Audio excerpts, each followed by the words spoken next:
The opening scene begins with a couple, Truman and Patricia, who are sleeping peacefully until they hear an unfamiliar sound. Suspecting that it is an intruder, they cautiously head downstairs, only to find a girl asleep on the couch under the influence of narcotics. Truman recognizes her as one of his clients, who had stayed over after a party the previous night. He wakes the girl up and asks her to leave. Here, we learn that Truman is a struggling businessman who keeps on hosting small parties at his place in the hopes of landing deals with his clients. Later on, Truman, as usual, tells his wife to get the dinner ready because he is going to invite a big client. Patricia seems to be upset by his daily useless parties, but this time Truman believes that they will be able to pay off all of their debts and mortgages if he is able to make this deal. In addition, Truman appears to have impulsively bought an expensive car solely to impress the client. Seeing this, Patricia becomes angry, pointing out that they already have enough debt to pay. She even wishes to work in some part-time jobs, but Truman does not want her to work. In the next scene, we are introduced to an affluent businessman named Alex Weston, his wife Marina, their son Robbie, and their houseworker Belle. Alex and Marina are so busy with their work that they are unable to allocate time for any household work, not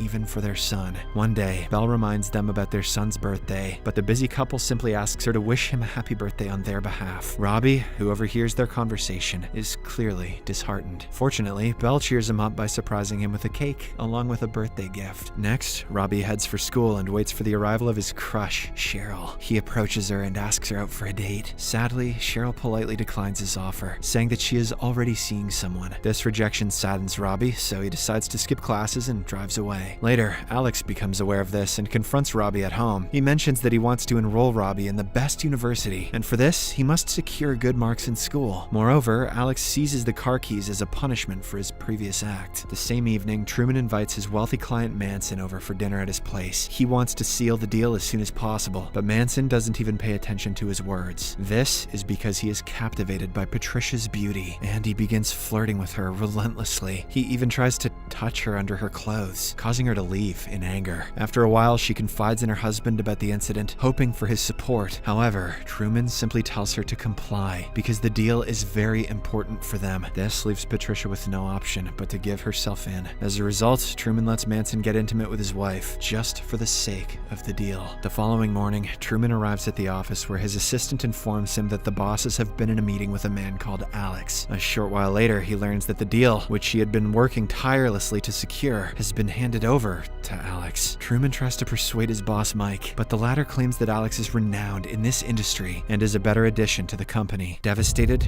Truman returns home and shares the news with Patricia, who is equally affected by the turn of events. The next day, Truman prepares to go to the office, which surprises Patricia, as he typically does not work on Sundays. Upon arriving, he walks into his cabin and commits the unthinkable out of depression. The cleaning lady hears the gunshot and rushes to check the source, only to be freaked out by the grim sight of Truman's death. The news is soon relayed to Patricia, which leaves her devastated. A few days later, Patricia visits her husband's office and meets with his boss, Mike. She inquires about the insurance policy in Truman's name, but Mike coldly replies that the insurance is invalid, as Truman had committed the unthinkable. After a brief conversation, Patricia goes to her husband's cabin to collect his belongings. During this, she steals all the crucial information from the computer, with a determined intention to exact vengeance for her husband's death. First of all, Patricia drives to Mason's residence and doesn't hesitate to shoot him in broad daylight. She then starts to stalk Alex's activities and soon learns about his son Robbie. After this, Patricia follows Robbie to his school, where she poses as a concerned parent and obtains a school letterhead. Later that night, she uses the letterhead to compose a letter to Robbie's parents, emphasizing the need for a tutor in order to ensure Robbie's academic success. The next day, Patricia retrieves a phone call from Marina, who extends an invitation for a discussion at their home. Patricia disguises herself as Amanda and visits Robbie's residence. Upon her arrival, the teen is immediately struck by her beauty and wants her as his tutor. Marina inquires about the potential start date for tutoring, to which she replies that she will need some days because her house is currently undergoing renovations, and that she has to find a temporary home. Hearing this, Robbie mentions their guest house as a place for her to stay. Alex and Marina agree with their son and offer Patricia the guest home, an offer she accepts. Starting from the following day, Patricia goes to pick up Robbie from school while wearing an alluring outfit. As they return to the guest house, she begins her tutoring sessions, but Robbie is infatuated by her all this time. As days pass by, Patricia forms a friendship with Marina in order to gather more information about the family. To gain her trust, she lends Marina a helping hand with various tasks. Eventually, Patricia discovers that Marina has been consuming pills to manage her anxiety. Armed with this knowledge, she begins adding narcotics to Marina's coffee and wine, gradually deteriorating her health. One night, Robbie is playing basketball in the backyard when he notices Patricia changing her clothes in the guest house. Intrigued, he begins to spy on her through the window. Patricia spots his actions but pretends to be unaware. She then starts touching herself with the intention of arousing him. Just then, Belle catches Robbie in the act and scolds him before taking him away. The following day, Belle takes a day off from work and goes for her personal errands. Alex and Marina are busy at their work, which leaves Robbie alone in the house. Patricia seizes this opportunity to visit Robbie's room and warn him against spying on her. Furthermore, she tells him that if he wants to look at something, he just needs to knock on her door and ask for it. Acting upon this suggestion, Robbie excitedly follows her to her room. There, Patricia tells him that she will teach him everything she knows. She then encourages him to undress himself, kisses him, and the two end up getting into an intimate act. The next morning, Patricia approaches Alex and engages in a friendly conversation with him. After their brief exchange, she returns to her room, only to discover Belle installing blinds on her window. Sensing that Belle might interfere with her revenge plan, Patricia decides to get rid of the older woman. One day, when Belle is alone at home attending to the laundry, Patricia discreetly enters the house and makes her way to the basement. In this hidden space, she crafts a trap using a thin wire and removes the light bulb. Sometime later, Belle descends the darkened staircase, where she unfortunately trips over the wire and passes away. In the evening, Robbie returns home from school and immediately seeks Patricia to show his grades, which have surprisingly improved. Encouraged by this positive news, they share another intimate moment. Not long after, Marina arrives home from work and calls out for Belle. When she doesn't receive any answer, she goes to check on her in the basement, and to her horror, she finds Belle's lifeless body there. In the aftermath of this tragic discovery, authorities handle Belle's remains, while Marina struggles to come to terms with the loss. That night, Patricia approaches Alex, who is engaged in a game of snooker. Seeing him upset due to the recent events, she walks closer to him and attempts to seduce him, assuring to help him relax. She then bends by the pool table, making Alex take her from behind.